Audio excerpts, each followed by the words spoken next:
Okay, for this tutorial, you're going to want to learn the false swing cut. If you don't know how, search it on YouTube. Miss Mag's actually got a pretty good tutorial on how to do it. That's how I learned it. You're never actually going to use the false swing cut, but you're going to use the technique that it involves. So basically, you're going to start off this trick by handing the deck to the spectator, tell them to shuffle it, look at it, make sure it's a normal deck, and it is a normal deck. And then they're going to hand it back to you. And you're going to say, okay, now I'm going to cut it, but I'm going to have you tell me when to stop. So basically, you flip the cards like this, they'll say stop. Then you want to grab both piles, and then they're going to say stop. So you've just made one deck into 4 decks. And then you tell them to pick one of the top cards. And you say the reason I'm doing this is so you know that I didn't memorize any specific card, this is totally random. And then let's just say for instance that they pick this card. You're not supposed to see it, they hide it from you, they show it. And then you say, now take your card, you don't have to put it back here, but you can put it wherever you want. And just say they place it right here. Then you say, okay, now I'm going to make it back into 2 piles. You put it back into 2 piles. And then what you want to do next is you want to pick up the pile that their card is on top of. There's the ace of spades, or the spectator's card.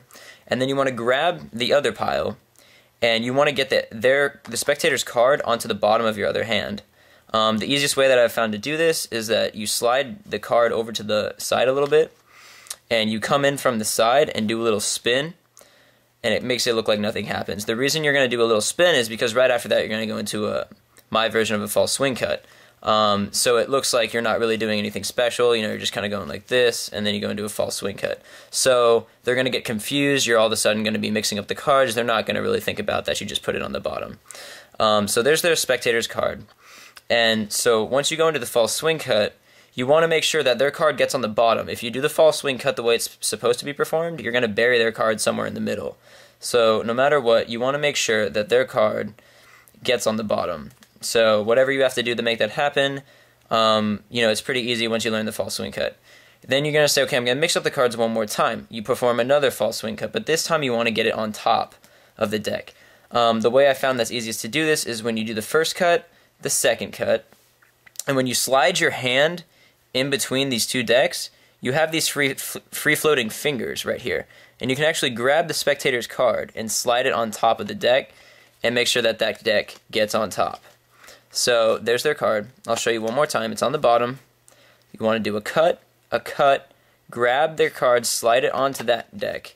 Go like this, and you're just, you know, spinning the decks, doing whatever you can to confuse the person. You got it on top. Now what you're going to do is you're going to grab the top and bottom card, the top and bottom card, the top and bottom card. But you only tell the spectator that you're taking the top 3 cards and putting them on the bottom. Then you want to search in the middle of the deck, grab 3 random cards and place them on top. You say a lot of magicians will try and put your card on the top, so I'm just assuring you that none of the 3 top cards is your card, and none of the 3 bottom cards is your card. When you show them the 3 bottom cards, memorize the one that's actually on the bottom, because that's going to be an indicator card later on in the trick. Then what you want to do is you want to cut it one more time. Say, tell me when to stop. Stop. And then you're going to do the same thing. Take both decks. Tell me when to stop. Stop. But you want to make sure that the actual bottom cards were the 4th card from the bottom, which is actually the spectator's card. You want to make sure that that gets down real quick, because you don't want them to say stop and you actually mess up your order. So once you've memorized that card, you don't want to forget that indicator card, the one that's actually on the bottom. Then you can tell the spectator, I'm not going to touch it, but I want you to mix it up however you want. So let's just say they go like this, like this, like this. They say, now hand me the deck. They hand you the deck. You memorize that 6 of clubs or whatever the indicator card was, and you search through and say, well, you know, I'm a magician, you know, I can feel for cards, they send off this power to me, or whatever you want to say, a bunch of silly things or whatever, and you want to go find that indicator card. Once you find it, you count 3 cards to the side. You go 1, 2, 3. That's going to be the spectator's card. You want to place that on top. And then you say, well, you know, I didn't really get a good feeling of what your card was, and then you start asking them questions like, is it a face card, is it, you know, red or black? And as you're doing that, you want to flip their card over. It takes some practice. If you're not really comfortable doing it, do it under the table. And then as you're shifting through, push the corner down and it'll square it up for you without them noticing.